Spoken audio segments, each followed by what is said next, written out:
You are listening to Woodland Walks, a podcast for the Woodland Trust, presented by Adam Shaw. We protect and plant trees for people, for wildlife. So for today's Woodland Walk, I've come to Mead. Now this is a very different sort of place because this used to be an open cast coal mine, so a very dramatic sort of reversal of the landscape. And I was expecting to see a huge hole, but I've just arrived into an enormous green field. Where's the hole gone? I don't know where the hole's gone. Anyway, I'm going to meet... Who am I going to meet? Right, I'm going to meet Emily Moore, who is the Youth Development Manager, and Jules Acton, who's a Woodland Trust Ambassador. And the Youth Development Manager is a big thing here because this is a young people's wood. This is a youth wood. And today we're being joined by lots of school kids who are going to start a massive planting. And I'm heading towards the Woodland Trust tent where there are some, I think, volunteers setting stuff up, and there are a lot of spades. So, Emily Moore and Jules Acton. Just got to find them. So, hi, guys. So, Emily, you both have very specific roles, don't you? So, Emily, what's your role here?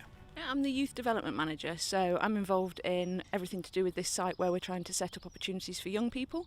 Unlike a lot of projects where we might have opportunities for young people to get involved predominantly through school tree planting and opportunities like that, this is all about leading the way from young people. So young people are creating as many of the ideas as possible and then making final decisions on pretty much everything to do with the site. And Jules, you're the money woman, is that right? That's right, yes. Right. Basically my job is I go out and work with philanthropists who are interested in supporting woods and trees and work with them on projects and to support the trust. And I'm involved in this project because there's a chap called Sir Trevor Pears who's a supporter of the trust. So tell me a bit about Sir Trevor Pears. So the lovely Sir Trevor had this brilliant idea 2 or 3 years ago to create a young people's forest, and that was inspired by his role as part of the I Will campaign. I Will is all about bringing about social action in young people, so enabling and supporting that in young people. And he thought, wouldn't it be great if young people got together and created their own forest? Came to us and said, can we do it? Okay, and you're going to give me a quick... Maybe a slow tour around. Is that right? We off for a walk. Yes. All right. Well, you bet. I'll go in between you, and off we go. Well, there we go. Creaky gate. That's sound effect of creaky gate. This track was laid in by the mining company when they finished their work. So they broke up the road that they used to remove all the coal from the site and created these tracks, which meant that the local community have been able to use it as soon as they finished, which is brilliant because we do get a lot of people, a lot of dog walkers, a lot of horseback riders and things like that that do use the site quite regularly. Okay. So Emily, you brought me to a stop here and you pointed me to the right. Explain to me what we're seeing here. Well, essentially from here we've got the best view of the first quarter of the site, so that's the area that we're planting up to the end of March. And as you can see, so we've got vole guards across the site. We're not using plastic tree tubes on this site to reduce the landfill.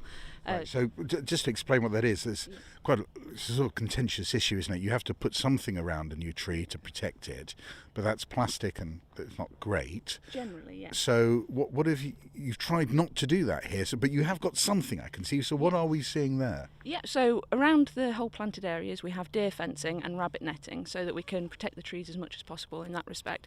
But voles would still be able to get through, so we have vole guards all across the site that are made of lactose polymers. So it's something that they won't break down on their own, but they will break down if they're composted. So it's something that, again, is reducing the use of plastics across the site. So how many trees have you already got in the ground? We're close to 40,000 so far, so that's between November and now sort of early mid-March. But we've got 250,000 that are going in over the course of this project, plus hedgerows, plus some infield trees and things as well. So there's a lot more to do. So we're always looking for extra support for our planting days. And, well, we've got a planting day today. Yes. How many do you hope to get into the ground today? We'd hope around 3,000 today. If we can do any more, that'll be a bonus, but well today.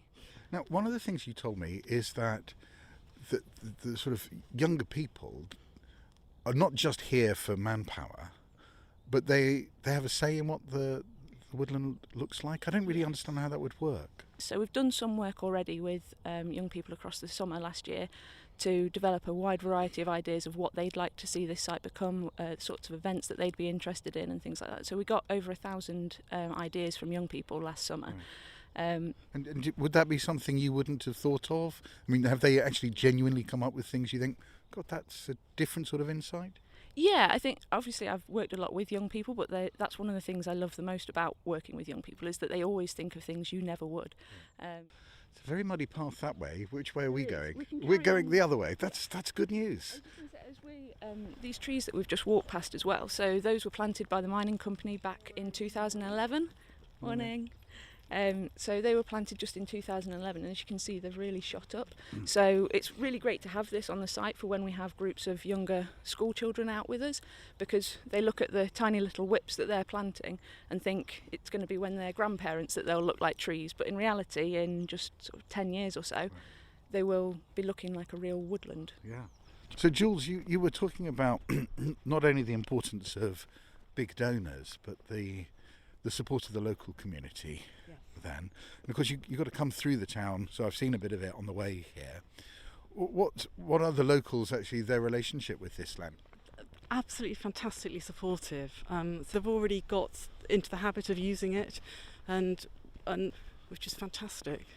I mean, there's clearly, talk about the environment and the crisis emergency is it fills the headlines, and young people have traditionally been pushing that message much harder perhaps than the rest of us. What's your insight into sort of their views of all this and how optimistic or pessimistic they are about being able to make a change, a good change? I think young people are very realistic. I think they know that if they don't make a big fuss about these things, that it will slip by the wayside in some respect. Obviously everyone is aware of the emergency that there is surrounding the climate change, but I think for young people to know that they've got a platform, to know that they've got somewhere that there is an audience that are listening, and I think the wider community here are paying a lot more attention to young people now, just knowing that this site's here and that young people are getting involved in it. And for a long time maybe the environment and countryside hasn't been cool for young people, but now that they're really taking notice, I think that's why it's having such a big impact, that it's coming from young people and that they do really care.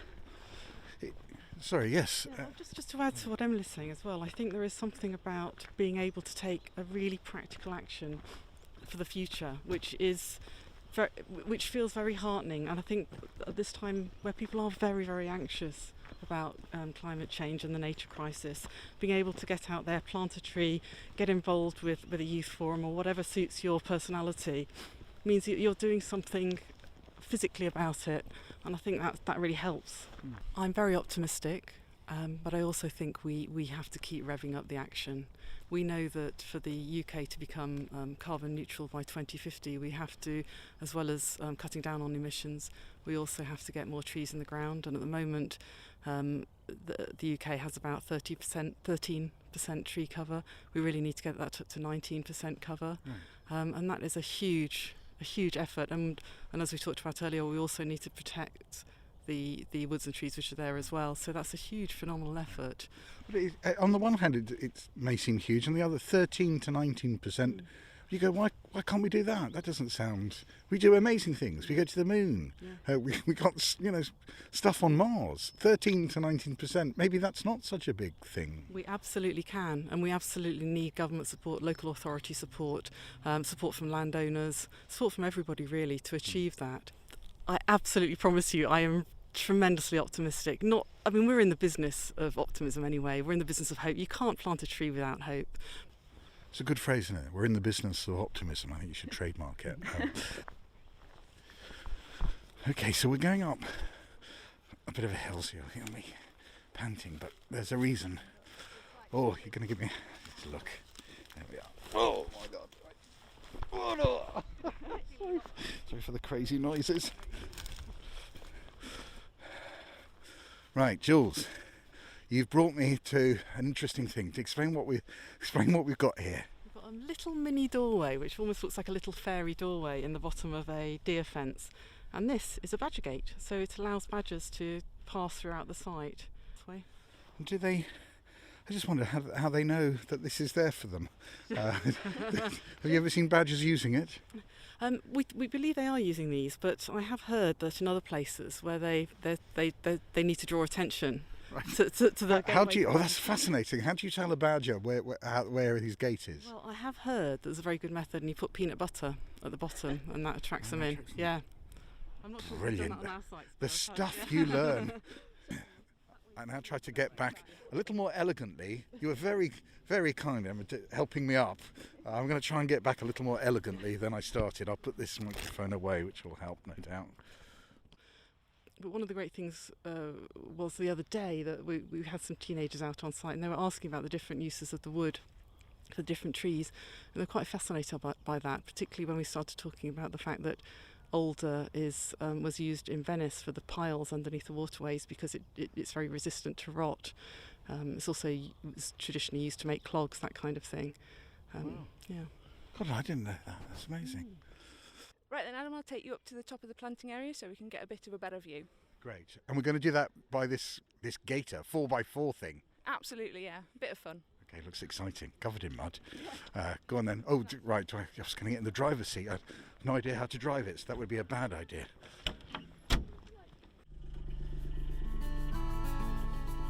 Well, we're taking the easy route now down to the main entrance, where I can see a little queue forming of eager tree planters, and I'm off to join them. Oh, it's got our gloves in and that. Okay, yeah, oh, no worries. Yeah, sorry, so it's Nina Ball, yeah? Hello, welcome. Thank you. I'm giving out hats. Emily will just tip you in. You can get yourselves a spade. I think 2 of the boxes are already Bridget, so, Bridget, and what's your dog? Dash. Dash. Hello, Dash. Dash. Yeah, gosh, well, look, pulling on you already, living up to the name. So what is it that you're doing here? You've brought some young people. Yeah, I'm meeting 2 of my Explorer Scouts who are doing their bronze Duke of Edinburgh's award. Right. And is this part of getting that award? Yes, one of the sections is a volunteering section, so they have to do 3 or 6 months of volunteering in the community. Sorry, just pausing as we've hit a very muddy patch. Dash is excited. Dash is leading the way. Go on, Dash. Yes. Okay, I'm absolutely going to fall in one of these holes, so I'm just going to concentrate on walking now. Thank you very much. I'll see you at the tree planting. So we're just walking across a field which has already had a lot of planting here, and just to describe how it looks, so they dig a little hole, about 3 foot long, 2 foot wide, and they take that earth out and they put it on the ground, and the tree gets planted in that little mound. And they do that so that the tree roots, at least at the beginning, are above the basic water table, so it sort of protects it a bit. But as a result, you see this sort of trench being built all across the field with little sort of hillocks. So it actually looks very pretty, but that's how to plant a tree. Onwards and upwards. What you're about to hear is my welly leaving my foot as it's stuck in the mud. So we're just coming up to the bit where we get our little trees. Lots of smiley faces, people holding trees, wandering off to try and find a hole to put them in. So all the trees are being handed out, and I've come across one of the volunteers. So what's your name? What's your involvement here? Elise White. I'm just a volunteer for the events like this. The trees that we're handing out, we've got hazel, oak, we've got cherry, and the birch that has to be every 5th row. And how important is this site to your friends and? No, me and my friends come up here all the time. It's important to us because it's so close to us. We get fresh air, and it's nice to keep it here. And it's a really good project. You see everyone getting involved. It's really good for the community. So you're handing out trees today. How many have you actually planted yourself? I haven't planted many myself. I've just been helping out, but I plan to plant a lot more. So you're already in management, getting other people to do that work. Oh, that's a clever woman. All right. Well, I'm one of your labourers today, so you can direct me where to go. Where do I get my tree from? They're just over here near the flag. Just if you get a few different species, Right. then it'll help the growth of them. So, hi, you're Rachel. I am. am, yes. And one of these is your son planting trees, isn't it? Right, yeah. So, and you're local, aren't you? I am, yes. I live just over the way, over there at Mapley, so about a half an hour walk. And yeah, I was just saying that I've lived in Mapley for the last 20 years, so of course I've known this area while it was being dug up for the mining. Right. So what a change. And it's, of course I was protesting over the mining, but to actually see what's happening now in this area, it's gone back to good use again. It's fantastic. It's really good. How quickly did it return then to this sort of green landscape we can see now? Ooh, it took a good, probably about, I've not really thought about it, probably about 3 years or so to, I mean, you can't tell at all. Look around you now, you cannot tell that this area was anything to do with open casting at all. So it is really good to see that it's gone back to its former self. And yeah, to plant, I think it's 250,000 trees for the young people is fantastic. So, I've got Ruth Hyde with me, who is from the Woodland Trust, but for the moment is going to be holding all the recording equipment. A substantial demotion for her, but she's been very kind about it. Whilst I go away and dig, Ruth, so if you don't mind holding all of this, I would be enormously grateful, and point the microphone at me. Thank you. So a little bit sneaky now. Adam has handed over the recording equipment to me. So I get from behind the camera and I get the chance to record Adam as he's doing his tree planting. So watch this space. I'm hoping I can work the technology. So, Bryony. Hi. Hello. So, Hi, now, hold on. That's the oak, isn't it? That's an oak. Yes. I want to put an oak in the ground. This is... Okay, so tell me, what do I do? Right, so you'll see that this is a really young tree, so it's only probably a couple of years old. But it's important that when we're planting, that if you can see the bottom of the tree and the root system there, we need to make sure that what we call the heel, which is just at the top of the root system there, is below the soil when we're planting. So it's easier if you work in pairs when you're doing this, so you will be my assistant. I'm your assistant, good. So Good. would you like to dig the hole? Yes. So I dig it in this mound here. Yes, so if you actually create a square, dig in either side. Yes, it's quite clayey, this soil, so it gets a little bit of getting into. Interesting. So you're definitely in the management role and I'm your labourer. Yes, did you see how I saw how you quickly went, you dig Adam and I'll stand and watch you. I saw that. Okay. Perfect. Right. Put that into the hole. Oh, I see. So you're going to hold that there, aren't you? Yeah, and we just need to see and just check that first of all the roots are in. The important thing is to make sure that we're surrounding the roots and that we're avoiding too many air pockets so that basically we avoid the frost getting in. I'll keep holding it just so that we can make sure that the tree remains upright. Because it's all too easy to end up with a lot of lopsided trees when we're doing this. You'd have a crooked forest. We'll just press it in with our boots around the edge all the time, making sure that it's nice and upright. That's it. And we planted our tree. My first oak, I named this oak Adam's Oak. This is Adam's Oak. I should take a GPS reference to come back in 30 years. I know, yeah, I'll still be able to walk. Amazing. 30 years, okay. Brilliant, thank you very much. So also, that's an oak. Yeah. How good are you at distinguishing these trees when they're just... Adam, this is a real test. My colleagues will probably swing around the corner. Fortunately, because of this as being a podcast, I can say confidently, this is a cherry and this is a birch. Right, okay, no one would know. All right, brilliant, thank you very much. So that was a really well done job from Adam. He's got another 100 to go. Carry on.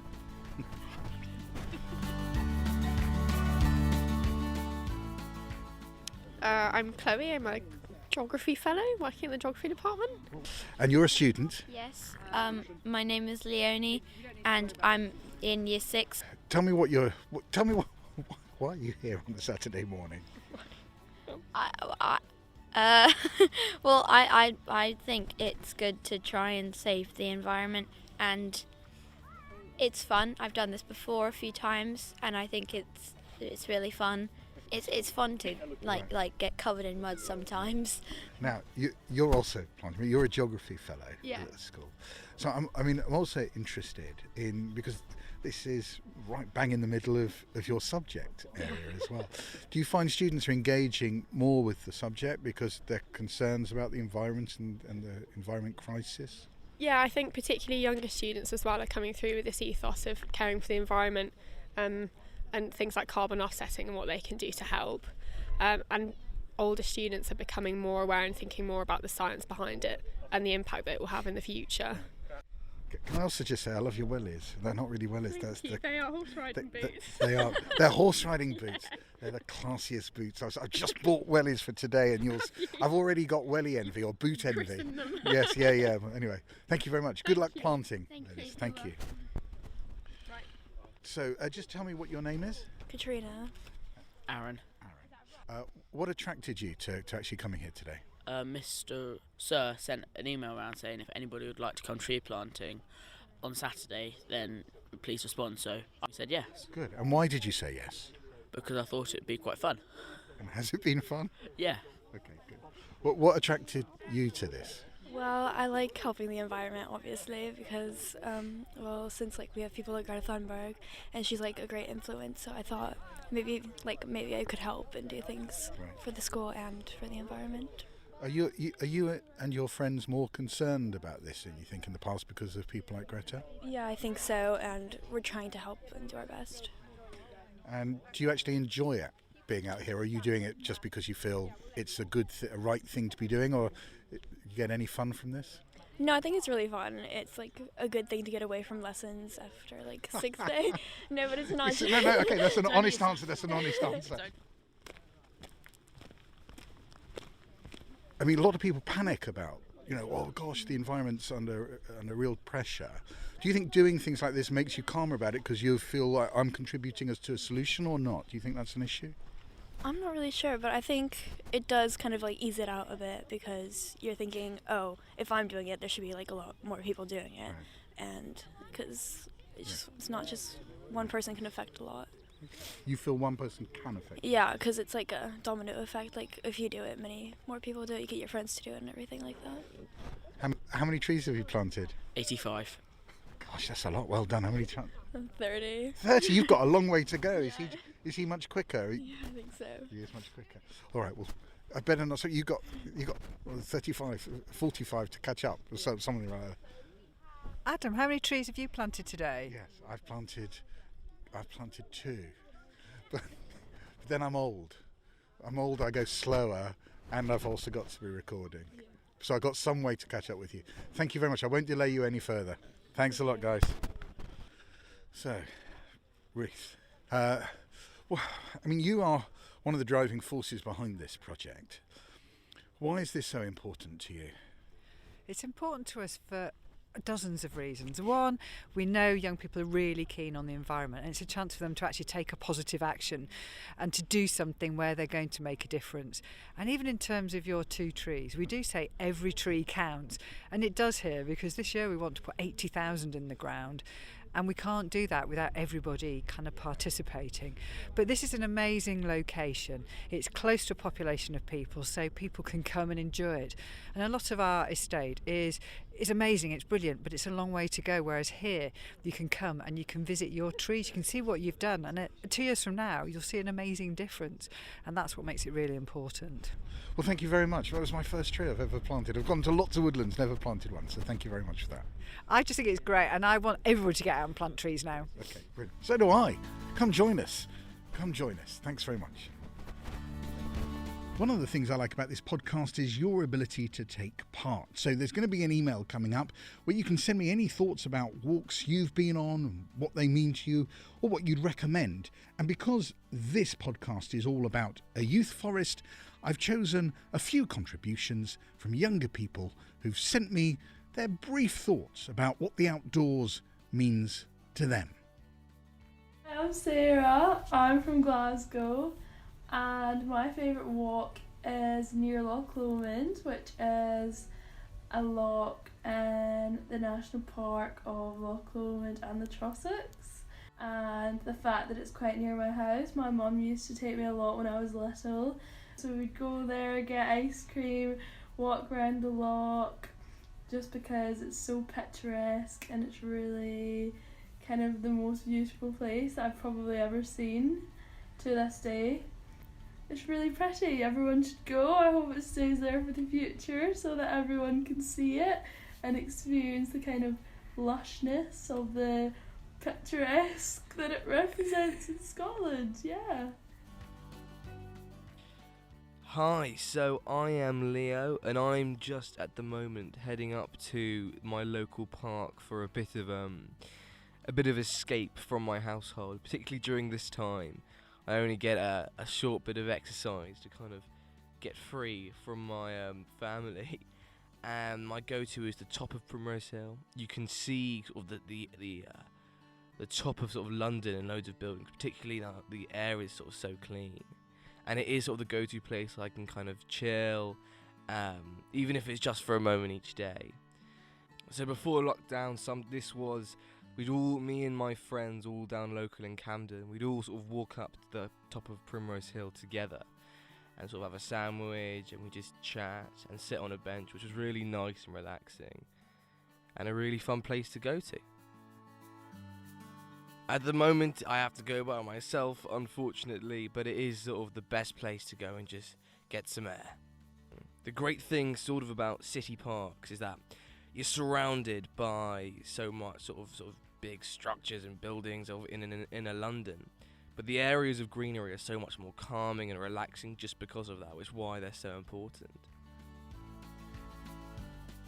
Hi, I'm Yuki. Last summer, my friends and I decided to go on a walking trip, so we went to Edale and walked along the Pennine Way. Our goal was to continue walking until we got to the Lake District, but we didn't make it. But we did get beautiful views while walking up the Kinder Scout. We climbed on top of the Woolpack Rocks, and being on top of the mountains and seeing the small houses underneath was really liberating. I always like thinking of that moment whenever I need to remember the bigger picture. Even though the walk was deathly, now that we're in quarantine, I feel that we took advantage of being out in the mountains in the freshest air.